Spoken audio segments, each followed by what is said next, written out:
두로에서 수르보니게 여인의 딸을 고치신 예수님께서 시돈을 지나고 데가볼리 지방을 통과해서 다시 갈릴리 호수에 이르셨습니다. 그곳에도 예수님께 병 고침 받기를 소원하는 사람들이 있었습니다. 사람들이 귀먹고 말 못하는 사람을 예수님께 데리고 와서 안수해달라고 간청했습니다. 예수님께서 그를 멀찌감치 따로 데리고 가셔서 그의 귀에 손가락을 넣으시고 손에 침을 뱉어서 그의 혀에 갖다 대셨습니다. 그리고 하늘을 우러보시며 탄식하시며 말씀하셨습니다. 에바다. 에바다는 열리라, 그런 뜻입니다. 그러자 곧 그의 귀가 열리고 혀가 풀려서 말을 똑바로 하기 시작했습니다. 그 모습을 본 사람들이 모두 다 놀라서 말했습니다. 그가 모든 것을 잘하였도다. 못 듣는 사람도 듣게 하고 말 못하는 사람도 말하게 하느니라. 예수님께서 사람들에게 경고하셨습니다. 이 일을 아무에게도 말하지 말라.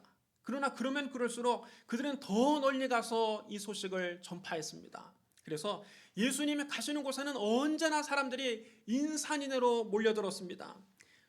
주님은 사람들에게 말씀을 전하시고 또 그들의 병도 고쳐주셨습니다. 사람들이 예수님이 계신 그 자리를 떠날 생각을 하지 않았습니다. 그들이 주님과 함께 있은 지 벌써 사흘이나 됐습니다. 그래도 주님과 함께 있는 것이 너무 좋아서 그들은 집으로 돌아가려 하지 않았습니다. 그들이 가지고 왔던 음식은 다 이미 떨어지고 이제 먹을 것이 없었습니다. 그들은 굶으면서도 예수님 말씀을 듣고 은혜 받기를 간절히 사모했습니다. 예수님은 이런 그들을 보시고 불쌍히 여기셨습니다. 예수님께서 제자들을 불러 모으시고 말씀하셨습니다. 내가 무리를 불쌍히 여기노라. 그들이 나와 함께 있은 지 이미 사흘이 지났으나 먹을 것이 없도다. 만일 내가 그들을 굶겨 집으로 보내면 길에서 기진하리라. 그 중에는 멀리서 온 사람들도 있느니라. 여러분 따라 소원합니다. 먹을 것이 없도다. 예수님은 우리의 먹을 것이 없는 것을 함께 걱정해 주시는 분입니다. 주님은 죄인들만 불쌍히 여기시는 것이 아니라 굶주린 사람도 불쌍히 여기십니다. 이것이 여러분 우리에게 큰 축복입니다. 많은 사람이 예수님에 대해 오해합니다. 예수님은 그저 영적인 문제에만 관심이 있으시고 우리의 경제적인 문제에 대해서는 무관심한 분이라고 생각합니다. 그것은 여러분 잘못된 생각입니다. 오늘 본문을 보십시오. 오늘 본문에서 그곳에 모인 무리들은 예수님과 사흘을 지내면서 예수님 말씀을 직접 들었습니다. 여러분 이렇게 큰 복이 어디 있습니까? 그들이 영적으로 어마어마한 복을 받은 겁니다. 그러나 예수님은 그들에게 말씀만 가르치지 않으셨습니다. 예수님이 이들에게 먹을 것이 없음을 보시고 불쌍히 여기셨습니다. 이 사람들을 그냥 돌려보내면 가는 도중에 기진하겠구나. 그러니 뭘 좀 먹여서 보내야 되겠다. 내가 이들을 굶겨서 보내지 못하겠노라. 주님은 우리 영혼의 문제에만 관심을 갖는 것이 아니라 우리의 먹고 사는 문제에도 깊은 관심을 갖고 계십니다. 주님은 우리의 궁핍함을 채워주기를 원하십니다. 그러므로 주님께 여러분의 경제적인 문제, 재정적인 문제, 먹고 사는 문제도 맡기시기를 주님의 이름으로 축복합니다. 그런데 우리는 종종 주님께 받은 은혜를 까먹을 때가 있습니다. 예수님의 제자들도 주님께 받은 은혜를 잘 잊어버렸습니다. 그들은 예수님의 가시는 곳마다 많은 기적을 행하시고 많은 이적을 행하시는 것을 가장 가까이에서 직접 보았음에도 금방 잊어버리고 기억하지 못했습니다. 바로 얼마 전에 예수님은 빈들에서 떡 5개와 물고기 2마리로 5,000명을 다 배불리 먹이시고 12바구니를 남기셨습니다. 이런 놀라운 기적을 제자들이 가장 가까이에서 지켜보았습니다. 그러나 제자들은 벌써 이 일을 새카맣게 잊어버렸습니다. 제자들이 예수님께 와서 여쭈었습니다. 이 광야 어디서 떡을 얻어 이 사람들로 배부르게 할 수 있으리까? 여러분 이 정도면 굉장히 건망증이 심각하지 않습니까? 사람들은 언제나 자기가 하나님께 받은 은혜를 잊어버리고 눈앞에 닥친 문제만 바라보고 그것만 염려합니다. 내 눈앞에 지금 당장 있는 문제 때문에 하나님께 과거에 받은 은혜는 온데간데 없이 사라졌습니다. 하나도 기억이 나지 않습니다. 문제가 닥치면 과거에 하나님께서 베푸신 은혜는 다 잊어버리고 금방 하나님을 원망하고 불평합니다. 구약시대 이스라엘 백성들이 그랬습니다. 이스라엘 백성은 430년 동안이나 애굽에서 종살이했습니다. 하나님께서 그들을 불쌍히 여기셔서 그들에게 모세를 보내 그들을 애굽에서 건져주셨습니다. 그들은 애굽에 10가지 재앙이 내리는 것을 똑똑히 보았습니다. 6월절의 기적을 체험했습니다. 그 밤에 사람이나 짐승을 막론하고 애굽 땅의 모든 처음 난 것들은 다 죽었습니다. 그러나 문설주와 임방의 어린 양의 피를 바른 이스라엘 가정에는 이 재앙이 내리지 않고 그냥 넘어갔습니다. 완악하던 애굽의 바로가 전능하신 하나님 앞에 무릎 꿇는 것을 이스라엘 백성들은 똑똑히 보았습니다. 그러니 그들이 애굽에서 나올 때 얼마나 감격했겠습니까? 무려 430년 동안이나 대대로 종살이하던 땅에서 해방되어 나올 때 그들이 얼마나 기뻐했겠습니까?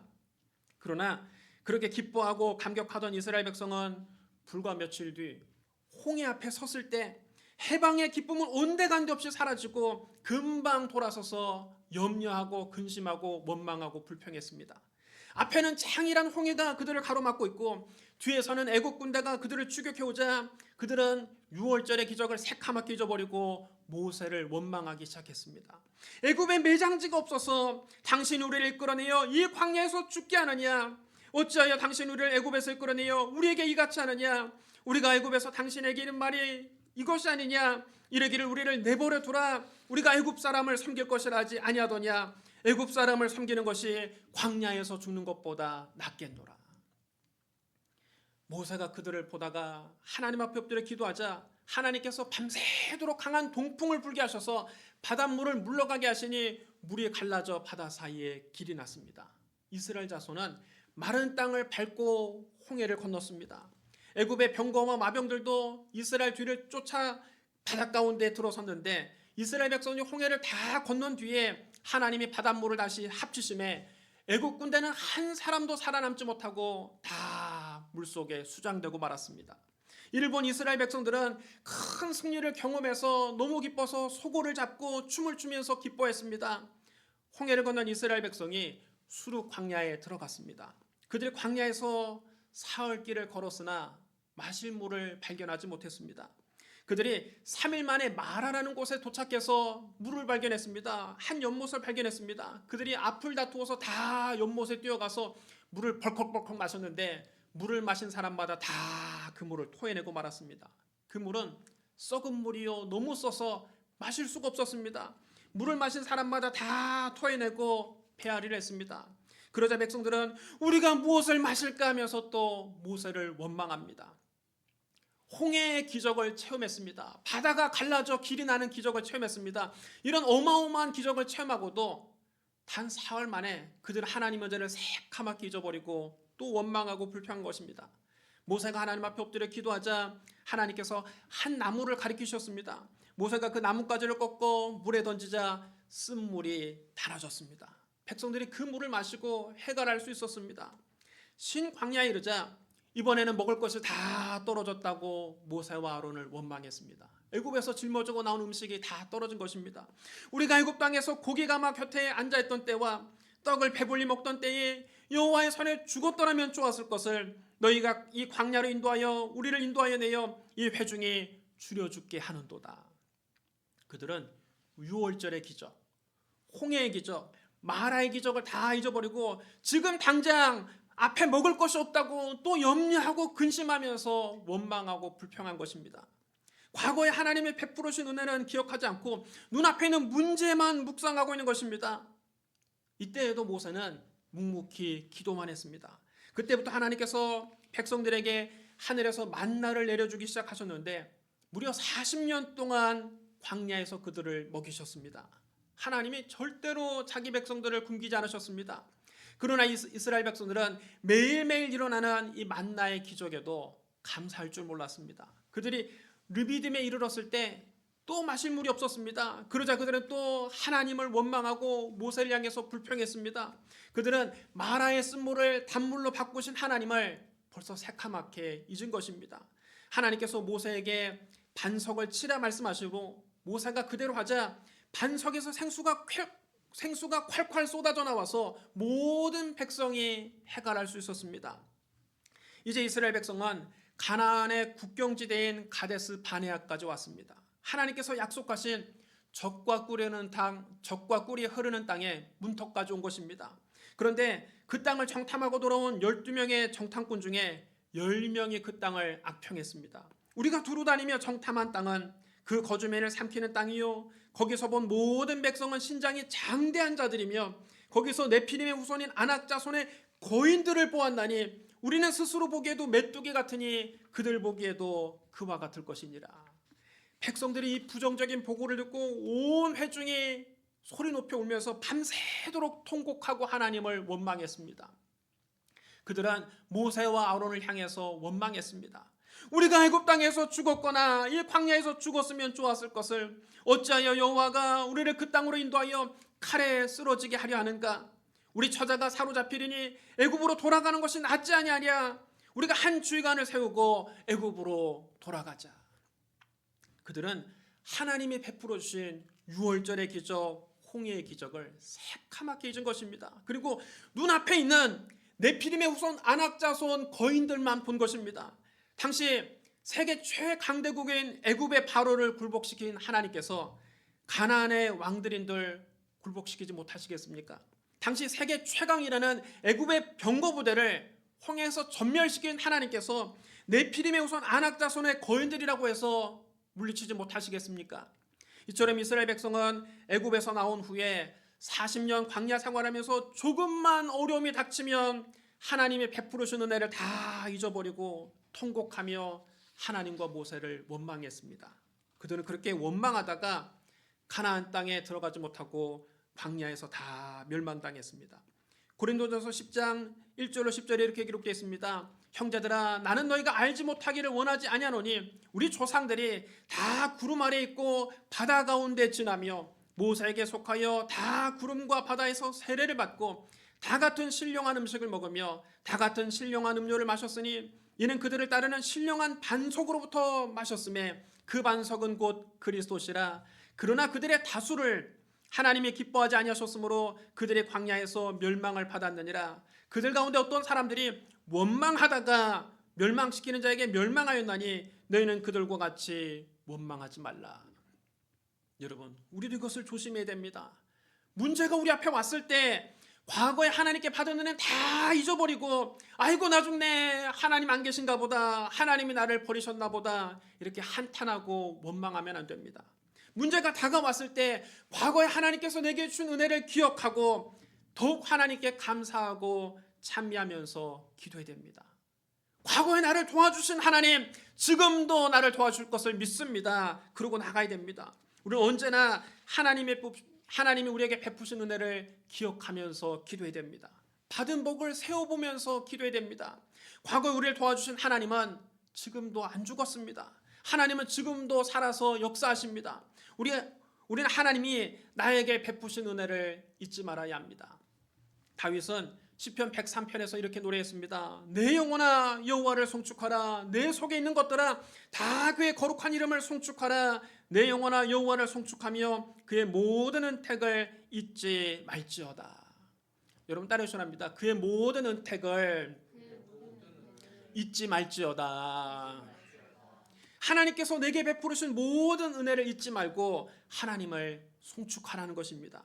인생을 살면서 큰 문제를 만났을 때 눈앞에 닥친 문제만 묵상하지 말고 하나님이 나에게 베푸르신 과거의 은혜를 묵상하면서 오히려 감사하고 찬송하라는 것입니다. 그러면 하나님이 모든 것이 합력하여 선을 이루게 만들어 주십니다. 우리는 어떤 상황에도 예수님을 바라봐야 합니다. 예수님은 상황을 뛰어넘어 기적을 베푸십니다. 아무리 광야라 할지라도 주님이 기적을 행하시는 데는 아무런 문제가 없습니다.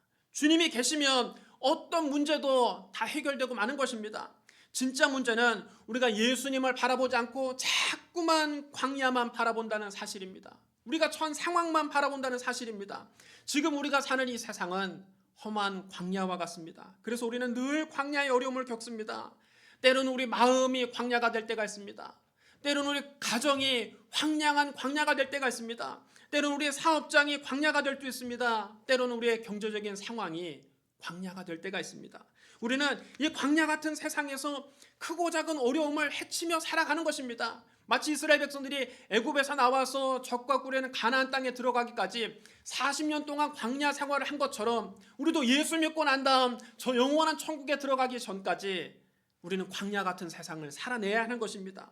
우리가 이 광야 같은 세상을 살면서 광야만 바라보고 염려하지 말고 광야 한가운데 우리와 함께 계신 예수님을 바라봐야 합니다. 인생의 광야를 지날 때 예수 없는 사람들은 낙심하고 좌절하고 절망합니다. 그러나 우리에게는 하나님의 아들 예수님이 우리와 함께 계십니다. 예수님은 하늘과 땅의 모든 권세를 다 가지신 분입니다. 그러므로 예수님 우리 마음 한가운데 모시면 하늘나라가 우리 가운데 임하는 것입니다. 높은 산이나 거친 들이나 초막이나 궁궐이나 내 주 예수를 모신 곳은 그 어디나 하늘나라가 되는 것입니다. 그런데 여러분, 왜 자꾸 예수님을 바라보지 않고 자꾸만 광야만 바라봅니까? 왜 예수님을 묵상하지 않고 자꾸 문제만 묵상합니까? 아무리 험한 광야라 할지라도 우리가 예수님을 붙잡으면 살 수 있습니다. 성경이 이렇게 말씀합니다. 하나님이 이르시되 그가 나를 사랑한즉 내가 그를 건지리라. 그가 내 이름을 안즉 내가 그를 높이리라. 그가 내게 간구하리니 내가 그에게 응답하리라. 그들이 환난 당할 때 내가 그와 함께하여 그를 건지고 영화롭게 하리라. 여러분 따라해 주시기 바랍니다. 그가 나를 사랑한즉 내가 그를 건지리라. 우리가 주님을 사랑하면, 주님을 붙잡고 있으면 주님이 우리를 건져주십니다. 우리가 주님께 간구하면 주님이 우리 기도에 응답하십니다. 우리가 환난 당할 때 주님이 우리와 함께 하시고 우리를 환난에서 건져주시고 오히려 우리를 영화롭게 하십니다. 예수님은 우리의 삶의 문제를 해결해 주십니다. 아무리 광야라 할지라도 예수님이 우리와 함께 계시면 광야 한가운데 풍성한 식탁이 차려지는 것입니다. 예수님이 제자들에게 물으셨습니다. 너희에게 떡이 몇 개나 있느냐? 여러분 따라해 주시랍니다. 너희에게 떡 몇 개나 있느냐? 예수님이 제자들이 가진 떡을 찾아보셨습니다. 주님은 기적을 행하실 때 언제나 우리에게 믿음의 씨앗을 찾으십니다. 제자들에게는 떡 7개와 생선 2마리 뿐이었습니다. 그러나 이것이면 충분합니다. 주님이 찾으시는 것은 믿음의 씨앗이기 때문입니다. 우리가 믿음의 씨앗을 주님께 심으면 그것이 아무리 적은 것이라 할지라도, 작다 할지라도 주님은 그것으로 큰 기적을 베푸십니다. 그러나 심지 않는 사람에게는 아무런 것도 주지 않습니다. 심어야 거둘 수 있습니다. 이것이 여러분 하늘나라 법칙입니다. 주님께 믿음의 씨앗을 심으러 가면 요즘 교인들은 금방 눈치를 채고 이렇게 말합니다. 목사님, 또 돈 내라는 얘기군요. 우리는 그렇게 헌금을 강요하는 설교는 원치 않습니다. 축복의 설교나 좀 많이 해주십시오. 여러분, 그게 무슨 말씀입니까? 저는 지금 축복의 설교를 하고 있는 것입니다. 우리가 하나님께 축복을 받으려면 먼저 믿음의 씨앗을 심어야 합니다. 심지 않고는 절대로 거둘 수 없습니다. 헌금에 관한 설교를 성도들이 싫어한다는 것을 저도 잘 알고 있습니다. 그래서 저도 헌금에 관한 설교를 할 때는 굉장히 마음에 부담스럽습니다. 할 수만 있으면 이 주제는 피하고 싶습니다. 헌금에 대해서 설교할 때는 용기 내서 여러분 하는 겁니다. 여러분도 듣기 거북하고 저도 부담스러운 이 말씀을 굳이 용기 내서 하는 이유는 성경에 이 말씀이 있기 때문입니다. 저도 여러분이 듣고 싶은 말만 전한다면 내 마음이 편합니다. 내 속이 편합니다. 하지만 주의 종은 성경 말씀을 더하지도 빼지도 말아야 합니다. 하나님 말씀을 가감없이 그대로 전달하는 사람이 주님의 종입니다. 사실 하나님의 축복을 받으라는 말씀과 하나님께 믿음의 씨앗을 심으라는 말씀은 같은 말입니다. 왜냐하면 하나님께 축복을 받는 비결이 바로 하나님께 믿음의 씨앗을 심는 것이기 때문입니다. 콩 심은 데 콩 나고 팥 심은 데 팥 납니다. 많이 심으면 많이 거두고 적게 심으면 적게 거둡니다. 여러분, 심고 거두는 법칙은 우주의 법칙입니다. 이 법칙을 누가 만드셨습니까? 누가 정하셨습니까? 하나님이 정하셨습니다. 하나님은 당신이 정하신 이 법칙을 절대로 어기는 법이 없습니다. 성경은 심고 거두는 법칙을 거듭거듭 강조하고 있습니다.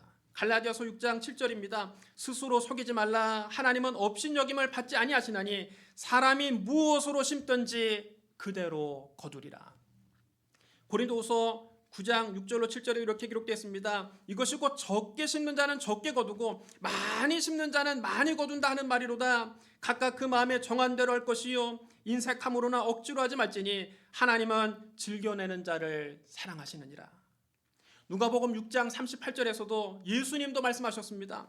주라, 그리하면 너에게 줄 것이니 곧 후히 되어 누르고 흔들어 넘치도록 하여 너희에게 안겨주리라. 너희가 헤아리는 그 헤아림으로 너희도 헤아림을 도로 받을 것이니라. 그러므로 여러분, 우리가 하나님께 축복을 받으려면 먼저 하나님께 믿음의 씨앗을 심어야 합니다. 풍성한 축복을 받으려면 하나님께 풍성하게 심어야 합니다. 심고 거두는 법칙은 변하지 않는 법칙입니다. 영원한 법칙입니다. 그래서 성경은 하나님 앞에 나올 때 우리에게 빈손으로 나오지 말라고 말씀하고 있습니다. 출애굽기 23장 15절입니다. 너는 무교절의 절기를 지키라. 내가 너에게 명한 대로 아비월의 정한 때에 이래 동안 무교병을 먹을지니 이는 그달에 네가 애굽에서 나왔음이라. 빈손으로 내 앞에 나오지 말지니라. 출애굽기 34장 19절 20절에도 이렇게 기록되어 있습니다. 모든 첫 태생은 다 내 것이며 네 가축의 모든 처음 난 수컷인 소와 양도 다 그러하며 나귀의 첫 새끼는 어린 양으로 대속할 것이요 그렇게 하지 아니하려면 그 목을 꺾을 것이며 네 아들 중 장자는 다 대속할지며 빈손으로 내 얼굴을 보지 말지니라. 여러분, 하나님은 온 우주의 주인이십니다. 하나님이 친히 말씀하셨습니다.